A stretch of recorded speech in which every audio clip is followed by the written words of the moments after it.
Olá pessoal, para quem não me conhece ainda, eu sou o Joe Higashi e gosto muito de compartilhar algumas coisas que eu tenho vivido e conhecido e estudado através dos dias que tenho passado aqui.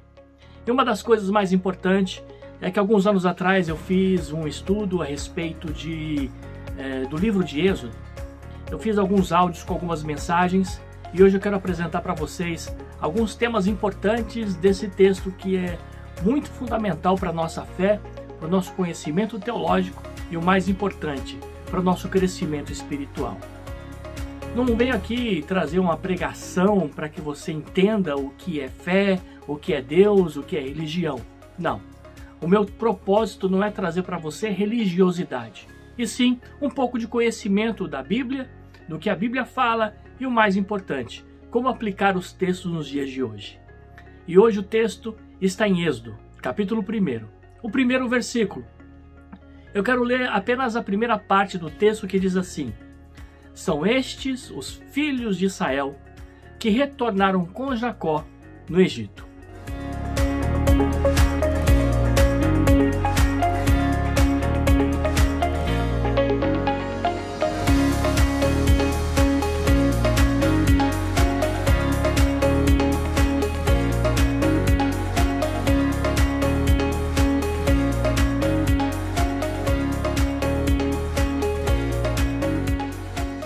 Para quem não conhece um pouco da história bíblica, sabe que existiu algumas pessoas que foram ícones históricos dentro dos textos bíblicos. E o mais importante deles foi a respeito não só da criação, Adão e Eva, mas no transcorrer da história do livro de Gênesis, nós temos aí Abraão, Isaque, Jacó. Esses três primeiros que foram sempre repetidos de forma coerente e muitas vezes a fim de lembrar as pessoas a sua origem e de onde realmente vem a base da fé de cada um deles. Nós vamos encontrar esses textos bem assim, realçados.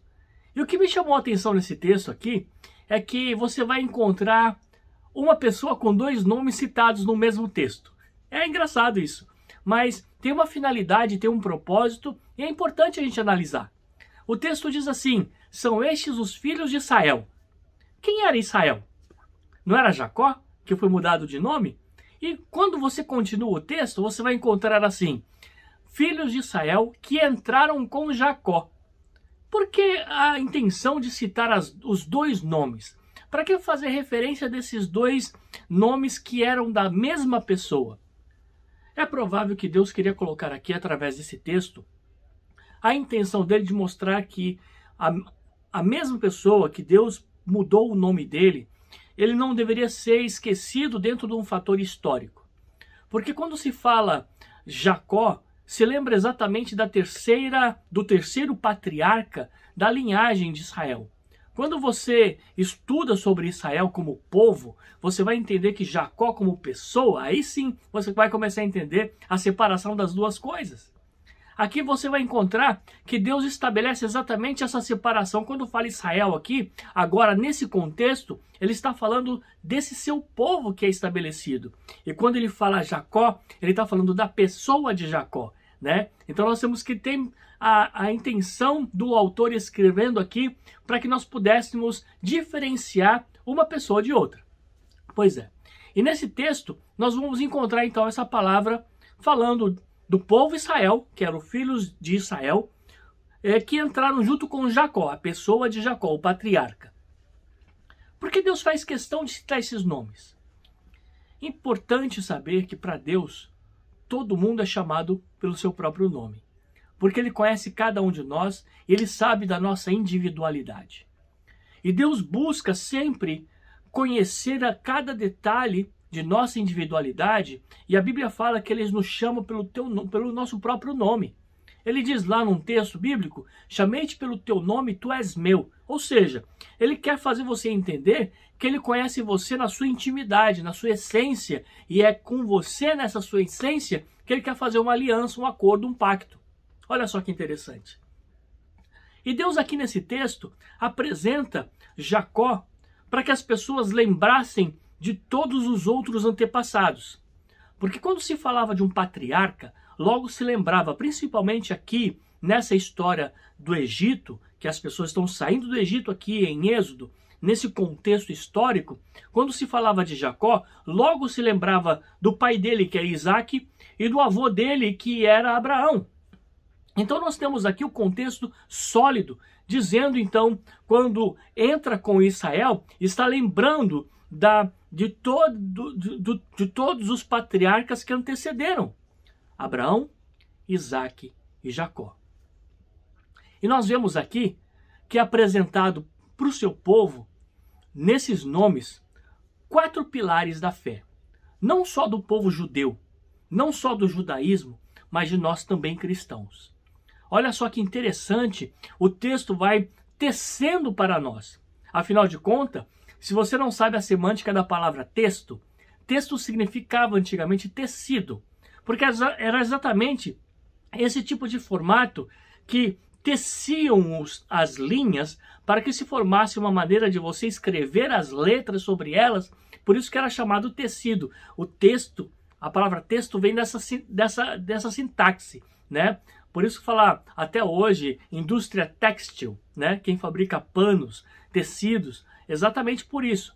Porque aqui nós vamos encontrar que Deus começa a tecer, ou seja, conectar as ideias, os pontos importantes para que tanto você como eu pudéssemos entender o plano e o propósito de Deus. Olha só que interessantíssimo aqui. Uma das coisas mais importantes, ele coloca assim, que dentro desses 4 pilares, nós vemos o processo do crescimento espiritual no nosso pensamento de fé. O desenvolvimento da nossa fé. O desenvolvimento de como nós pensamos a respeito de fé, a respeito da nossa vida com Deus. O primeiro nome que aparece, então, é o maior ícone da fé, Abraão. Pois é. Abraão representa exatamente o chamado. O dia que nós fomos chamados, o dia que Deus nos chamou para termos uma vida, um encontro, um processo diferente para com Ele. E nesse chamado, nós vemos aqui, na história de Abraão, o primeiro encontro real com Deus depois de Adão e Eva. Pois é, um encontro real mesmo foi entre Deus e Abraão, fazendo ali uma marca, uma aliança, e exatamente aqui nós vemos a aliança de Deus para com o homem. Deus já tinha feito uma aliança com Adão. Que aliança foi essa? Aquela que Deus promete a Abraão, que da semente da mulher viria aquele que pisaria a cabeça da serpente e resgataria não só a honra, mas principalmente a comunhão de novo com Deus. E com Abraão Deus faz uma aliança. Uma aliança que dele nasceria uma grande nação, e que essa nação seria o seu povo.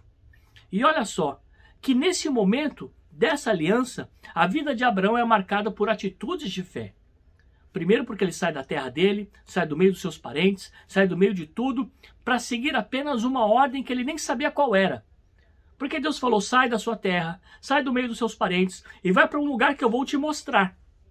Ele não sabia, mas foi, obedeceu, numa atitude de fé.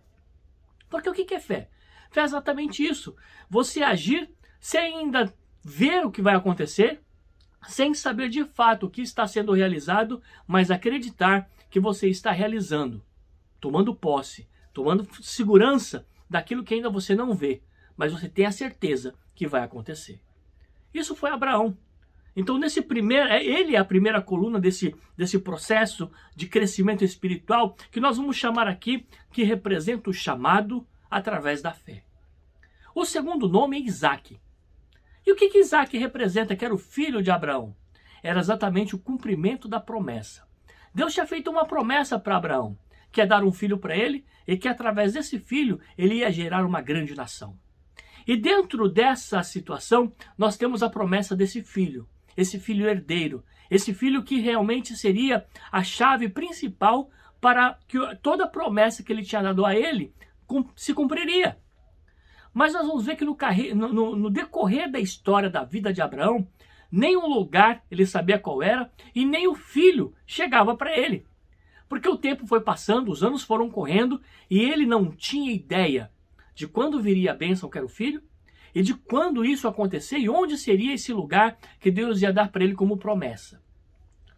Mas ele acreditou. O primeiro passo, a primeira coluna do nosso crescimento espiritual é a nossa fé, o ato de acreditar ter certeza que vai acontecer. E olha só, em Isaac, ele cumpre a promessa, envia o filho dessa promessa para ele e faz exatamente o pacto. Deus mostra para ele que ele realmente era escolhido. E através desse filho faz um pacto, representando exatamente o que Jesus Cristo fez por nós na cruz do Calvário. Ele envia o seu filho e através desse filho na cruz do Calvário, ele faz uma nova aliança. Não é isso que fala a palavra de Deus? E nessa nova aliança, nós fomos feitos co-herdeiros com ele, com Jesus Cristo. E hoje nós temos a promessa, essa promessa de que um dia nós também chegaremos lá onde ele está. Olha só que interessante. Então Deus começa a colocar para nós aqui um processo novo, um processo renovado, para que nós possamos entender que através da fé, que é a primeira coluna, nós vamos ver acontecer a segunda coluna, que é o cumprimento da promessa, que é o Filho, que já aconteceu, que é Jesus Cristo. Ele veio ao nosso encontro, ele veio para nos salvar, ele veio para redimir e ser o Redentor, ser o Salvador de toda a situação da nossa vida. E aí vem Jacó. Apesar dele ter um nome que realmente significava usurpador, enganador, Deus transforma a vida dele e ao mesmo tempo muda o nome dele, de Jacó para Israel, que significava aquele que lutou com Deus e venceu. Ou seja, ele passa a ser não só um homem escolhido por Deus e vivendo a fé de Abraão, primeiro, que é a primeira coluna. A segunda coluna começa a viver as promessas que passam a ser cumpridas através do nascimento do seu pai Isaac e que agora fazia parte dele também. E terceiro, Deus muda o nome dele para que ele entenda que com Deus ele já era mais do que vencedor. Ele teria as vitórias e as conquistas que ele precisava ter. Tanto é que o nome dele se torna Israel, que é o nome do seu povo. Olha só que lindo. Imagina que Deus usa o seu nome para fazer uma marca para o resto da vida, para a eternidade, vamos dizer assim. Porque até o dia de hoje, quando você lembra de Israel, você escuta o nome do povo de Deus chamado Israel, você vai lembrar de Jacó, vai lembrar de Isaac e vai lembrar de Abraão. Olha só. E em Jacó, nós vemos um novo nome. E exatamente é a promessa de Deus para a nossa vida. Que há um novo nome lá na glória para nós. Que a partir do momento que nós nos rendemos a Ele no chamado em Abraão, passamos a ter a nossa fé em Deus. Ele cumpre a sua promessa em nós através do seu Filho na cruz do Calvário, que perdoa os nossos pecados, que dá uma nova vida para nós. E agora, em Jacó, temos um novo nascimento, uma nova marca. A marca de fazermos parte do povo de Deus. Olha que lindo isso. E nós estamos apenas falando das 3 principais colunas. Falta a quarta. Mas, pastor, você só está falando de Abraão, Isaac e Jacó. Qual é a quarta? Qual era o filho de Jacó que estava no Egito? Isso mesmo, José. José já estava no Egito. E representa a igreja, que será o quê? Retirada do Egito. Como assim, pastor? A igreja do Senhor é aquela que representa cada um de nós. Nós somos a igreja de Cristo. A partir do momento que nós aceitamos a fé de Abraão e fazemos parte dessa aliança e com ele aceitamos o chamado de Deus para a nossa vida. Logo, aceitamos o Filho, que é Isaac, representado em Jesus Cristo, que representa Jesus Cristo, que morreu por nós e nos fez parte dessa aliança. Logo, nós nos fazemos um com Jacó na terceira coluna da nossa fé, que representa uma nova vida, o nascimento de um novo homem, um novo nascimento, representado a partir do momento que a nossa vida morre para o mundo e nasce para Deus no nosso batismo. E olha só, e aqui, quando chega José, representa a igreja que será tirada do Egito, exatamente foi o que Deus fez com ele. José foi levado ao Egito como escravo. De lá, Deus fez um trabalho tão grande na vida dele que transformou esse José em quê? Em governador do Egito. Claro, não vou entrar em detalhes daquilo que aconteceu para chegar a ser o governador, mas vocês conhecem um pouco dessa história? Depois, quando ele estava no Egito e a sua família chegou até ali, aqui nós vamos encontrar nesse primeiro capítulo, passa o tempo, Jacó morre, a família vai morrendo, e quando isso começa a acontecer, Jacó faz o seu povo, a sua família, prometer que ele não ficaria ali para sempre. Olha que interessante. Ele falou assim, olha, se eu morrer aqui, antes de nós voltarmos para a nossa terra que Deus prometeu aos nossos pais, eu quero que vocês também levem os meus restos mortais, porque os meus restos mortais não vão ficar aqui. Não quero que fique aqui, eu quero que vá junto com vocês para a terra prometida. Olha só, meus irmãos. E aqui nós temos algo interessante, representando exatamente o arrebatamento da igreja. O arrebatamento da igreja, que é a promessa de Deus, que Jesus fez através da sua vida aqui na terra, que pregou isso, mostrou isso para nós, que aqueles que estiverem firmes nele, né? A primeira palavra que ele disse foi: ressuscitarão primeiro aqueles que estiverem mortos com Cristo, e aqueles que estiverem em vida, o seu corpo será transformado num corpo glorificado, e juntos encontraremos com ele nos ares. Olha que lindo. Parece até um filme de ficção. Mas o que eu quero dizer para vocês que nós não ficaremos para trás se nós vivemos firmemente nessas 4 bases do nosso processo de crescimento espiritual. O primeiro, representando a nossa fé. O segundo, representando o cumprimento da promessa dessa aliança que nós fizemos com Deus através desse chamado que aceitamos de Deus para a nossa vida. Terceiro, quando nós estamos em Jacó, recebemos a transformação. E essa transformação representa um novo nascimento. O nascer de novo, passar pelas águas batismais e viver uma nova vida com Deus. É deixar de lado tudo aquilo que atrapalha o nosso relacionamento com Deus. Não é com a igreja, não é com uma religião, não é com nada disso, mas é com Deus. Você e Deus. Eu e Deus. Precisamos ter uma linha direta. Isso significa religare. Isso significa religião. Religião é o quê? Dessa palavra religare que significa o quê? Conectar você e Deus diretamente, sem intermediários. Olha que lindo. E aqui José representa exatamente, depois que você passa por esses processos, essa igreja redimida, lavada pelo sangue de Jesus. Quem conhece um pouco da história e da teologia exatamente da salvação vai entender o que eu estou falando. E vamos passar então a viver, propriamente dito, o caminho da terra prometida. Vamos ser levados para lá, nós não ficaremos para trás. E o que Deus nos convida nesse momento que estamos participando e compartilhando aqui é exatamente isso. Nós devemos fazer parte desse projeto de Deus que ele tem feito desde antes de fundar o mundo. A Bíblia fala isso.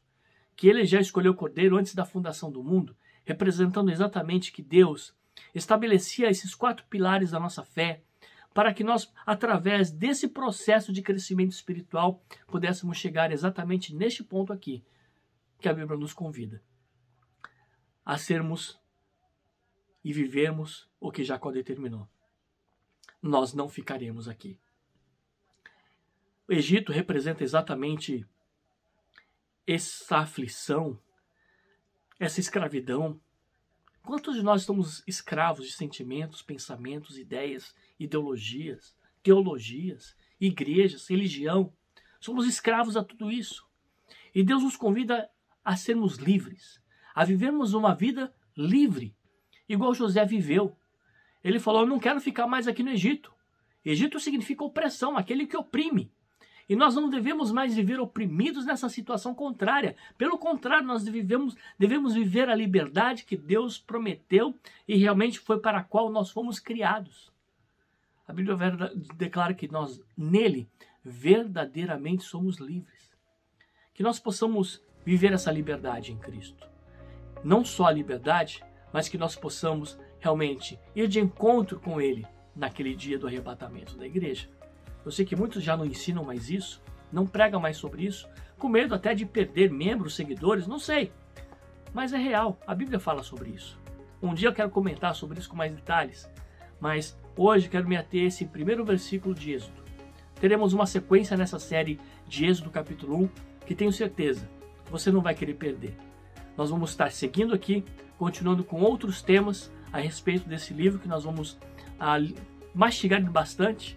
E eu estou tirando tudo isso do comentário homilético hermenêutico que eu escrevi, que logo logo vocês vão ter em mãos também. Então, gente, Deus te abençoe, Deus te guarde e que nós possamos nos encontrar aí mais vezes aqui no canal. Dê o seu like, compartilhe e com certeza estaremos divulgando ainda mais a palavra de Deus para muitas pessoas que precisam ouvir.